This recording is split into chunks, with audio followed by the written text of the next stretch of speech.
The Weeknd's Hurry Up Tomorrow certainly took its time to get here, but in the end, tomorrow was worth the wait. It's crazy to think that this album is not only the conclusion to the recent trilogy of albums The Weeknd has put out, starting with After Hours and Dawn FM, but that it's the conclusion to The Weeknd's story as a whole. As Abel Tesfaye, the man behind the moniker, has revealed that this album will be the last one under the Weeknd name. On a personal level, The Weeknd is my favorite artist and has been a huge inspiration to me, so it's kind of crazy that we've reached the end of the line, but man, did he go out about as well as one could. Even despite its sprawling length of about 22 tracks, it never loses its luster, and that's thanks largely to the genre bending going on with the production. It's very cinematic, but it knows when to pull back at different points, and it's really interesting because it kind of sounds like trilogy mixtape era Weeknd, but with the new school sensibilities and vocal growth that he's shown since the release of those projects. It succeeds at being interestingly experimental while still managing to be sonically cohesive all throughout. The writing is also very introspective and intimate, focusing on the fame and the dark sides of it and how it changed the Weeknd over the past 14 years.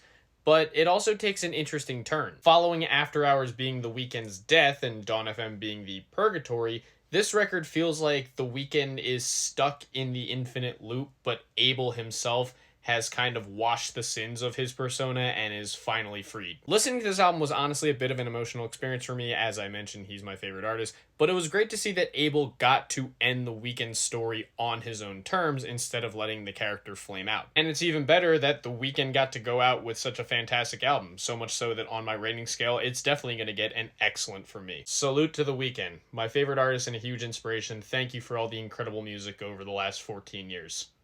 I can't do the hand sign because I'm holding the phone in my one hand, but XOTWOD.